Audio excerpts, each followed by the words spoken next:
ഗാസയിൽ ഇസ്രയേൽ തുടരുന്ന വംശഹത്യാ നടപടികൾ 2 വർഷത്തോടടുക്കുകയാണ്. ഗാസയിലെ മനുഷ്യത്വവിരുദ്ധ നീക്കങ്ങൾക്കെതിരെ ലോകം ശക്തമായി പ്രതികരിക്കാൻ തുടങ്ങിയ സാഹചര്യത്തിൽ സമാധാന ശ്രമങ്ങൾക്കുള്ള പുതിയ നീക്കം പ്രതീക്ഷ പകരുന്നതുമാണ്. ഇസ്രയേലുമായി നടന്ന ചർച്ചകൾക്ക് ശേഷം ഗാസയിൽ സമാധാനം കൊണ്ടുവരാനായി ട്രംപ് മുന്നോട്ട് വെച്ച മാർഗനിർദ്ദേശങ്ങൾ ഹമാസ് ഭാഗികമായി അംഗീകരിച്ചിരിക്കുന്നു.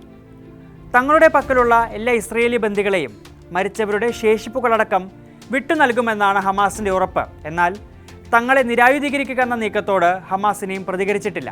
എന്നാൽ പലസ്തീനികൾ ഉൾപ്പെടുന്ന ഒരു സ്വതന്ത്ര ഭരണ സംവിധാനത്തിന് അധികാരം കൈമാറുന്നതിൽ എതിർപ്പില്ലെന്നും ഹമാസ് വ്യക്തമാക്കിയിട്ടുണ്ട്. ചില കാര്യങ്ങളിൽ ചർച്ച വേണമെന്നും അവരാവശ്യപ്പെട്ടിട്ടുമുണ്ട്.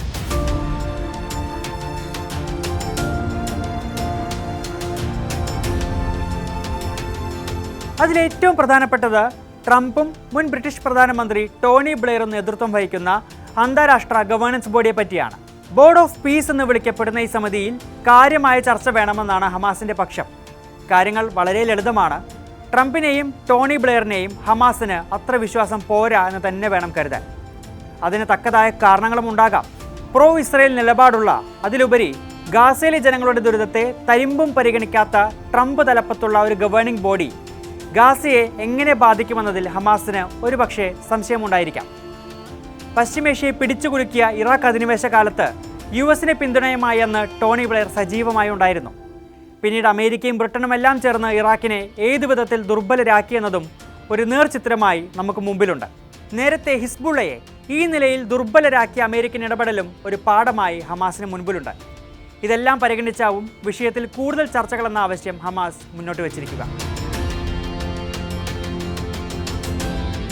ട്രംപുമായി ബന്ധപ്പെട്ട് വേറെയും ആശങ്കകൾ ഹമാസിനുണ്ട്. ഗാസയ്ക്ക് മേൽ ട്രംപ് പ്രകടിപ്പിച്ച റിയൽ എസ്റ്റേറ്റ് താൽപ്പര്യങ്ങളാണ് അതിൽ പ്രധാനം. പലസ്തീൻ ജനതയെ ഗാസയിൽ നിന്നും പറിച്ചു നടാനുള്ള ആശയം കൂടി ഇതിന്റെ ഭാഗമായി നേരത്തെ ട്രംപ് അവതരിപ്പിച്ചിരുന്നു. ഈ നിലയിൽ പലസ്തീനിയൻ ജനതയുടെ അസ്തിത്വത്തെ പോലും അവഗണിക്കുന്ന നിലപാടുള്ള ട്രംപിനെ എങ്ങനെ വിശ്വസിക്കാമെന്ന് ഹമാസ് ചിന്തിച്ചേക്കാം. സ്വാഭാവികം. കഴിഞ്ഞ ഫെബ്രുവരിയിൽ പുതിയ ഗാസ എന്ന പേരിൽ ട്രംപ് ഒരു വീഡിയോ പുറത്തിറക്കിയിരുന്നു. വലിയ കെട്ടിടങ്ങൾ, ബീച്ച് സൈഡ് റിസോർട്ടുകൾ, തൻ്റെ പൂർണ്ണകായ സ്വർണ്ണ പ്രതിമ, അങ്ങനെ ഗാസയെ മൊത്തമായി ഏറ്റെടുത്ത് വലിയൊരു സാമ്രാജ്യം പണിയാനുള്ള ഒരു ബ്ലൂ പ്രിൻ്റ് ആയിരുന്നു ട്രംപിൻ്റെ ആ വീഡിയോ. ഒരു പക്ഷേ ലോകത്താദ്യമായാകും 2ാം ലോക മഹായുദ്ധത്തിന് ശേഷം ഒരു രാഷ്ട്രത്തലവൻ ഈ നിലയിൽ തങ്ങൾക്ക് ഒരു നിലയിലും ഒരു ക്ലെയിമും ഇല്ലാത്ത ഒരു പരമാധികാര ഭൂപ്രദേശത്തെ തങ്ങളുടെ കോളനിയാക്കി മാറ്റുമെന്ന നിലയിൽ ലോകത്തോട് പ്രഖ്യാപിക്കുന്നത്. പലസ്തീനികളെ ഗാസയിൽ നിന്ന് പുറത്താക്കുമെന്നും ഗാസ മുഴുവനായി US ഏറ്റെടുക്കുമെന്നും ധിക്കാരത്തിന്റെ സ്വരത്തിൽ ട്രംപ് പ്രഖ്യാപിച്ചിരുന്നു. അതിനാൽ തന്നെ ട്രംപിന് ഗാസയിലുള്ള താൽപ്പര്യം യുദ്ധം അവസാനിപ്പിക്കാനാണോ അതോ ഏറ്റെടുത്ത കാശുണ്ടാക്കാനാണോ എന്ന ആശങ്കയിലും വസ്തുതയുമുണ്ട്. ഇങ്ങനെയെല്ലാം ഇരിക്കെ ട്രംപ് തലപ്പത്തുള്ള ഒരു ഗവേണിംഗ് ബോഡിയെ ഹമാസ് അംഗീകരിക്കുമെന്ന് കരുതുന്നത് തന്നെ മണ്ടത്തരമാണ്. ഗാസയെ എന്നേക്കുമായി USനും പാശ്ചാത്യ ശക്തികൾക്കും തീരെഴുതി കൊടുക്കുന്ന നടപടിയെ പിന്തുണച്ച് അത്തരത്തിലൊരു സമാധാനം വേണമോ എന്ന് ഹമാസ് രണ്ടാമതൊന്ന് ആലോചിക്കുമെന്ന് തീർച്ചയാണ്. ടോണി ബ്ലെയറിനെയും പശ്ചിമേഷ്യ അങ്ങനെ മറക്കാനിടയില്ല. USന്റെ ഇറാഖ് അധിനിവേശ കാലത്ത് അമേരിക്കൻ പ്രസിഡന്റ് ജോർജ് ബുഷിന്റെ തോളോട് തോൾ ചേർന്ന് നിന്നയാൾ. 2 ലക്ഷത്തോളം സാധാരണക്കാർ മരിച്ച ആ അധിനിവേശത്തിന്റെ പാപക്കറ ബ്ലെയറിന്റെ കയ്യിൽ നിന്നും ഇനിയും പോയിട്ടുണ്ടാകില്ല. തെറ്റായ വിവരങ്ങളുടെ പേരിൽ ഇറാഖിലേക്ക് ഇരച്ചു കയറിയതിന് ബ്ലെയർ പിന്നീട് മാപ്പ് പറഞ്ഞെങ്കിലും പശ്ചിമേഷ്യ ആ ചരിത്രം അങ്ങനെ മറക്കാനിടയില്ല. 2ാം ലോക മഹായുദ്ധത്തിന് ശേഷം ബ്രിട്ടനെ ഏറ്റവും കൂടുതൽ തവണ യുദ്ധമുഖങ്ങളിലേക്ക് എത്തിച്ചത് ടോണി ബ്ലെയർ ആണെന്ന കണക്കും നമുക്ക് മുൻപിലുണ്ട്. ഇതുകൂടി ഹമാസിനെ ഇരുത്തി ചിന്തിപ്പിച്ചിരിക്കണം. മാത്രമല്ല, പലസ്തീനിയൻ ജനതയെ തുറന്ന ജയിലിൽ അടച്ചതുപോലുള്ള അധിനിവേശത്തിന് മണ്ണൊരുക്കിയതും വിത്തും വളവും നൽകിയതും ബ്രിട്ടനാണ് എന്നതും ഹമാസ് മറക്കാനിടയില്ല.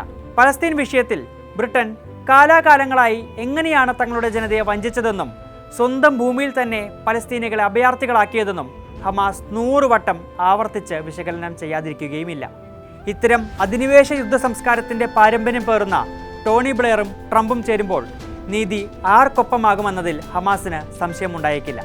അമേരിക്കയുടെ ഇടപെടൽ കുറയ്ക്കുക എന്നതാണ് ഈ സമിതിയെ നിരാകരിക്കാൻ ഹമാസ് പറയുന്ന കാരണം. അത് കാരണം മാത്രമാണ്. ചരിത്രം നമുക്ക് മുൻപിൽ നീണ്ടു കിടക്കുകയാണ്. ഹമാസിനെ നിരായുധീകരിക്കണമെന്നതിൽ ആർക്കും തർക്കമുണ്ടായേക്കില്ല. പക്ഷേ അതിൻ്റെ പേരിൽ ഗാസയുടെ അസ്തിത്വം ഇല്ലാതാക്കാൻ ശ്രമം ഉണ്ടാകുന്നതാണ് പ്രശ്നം.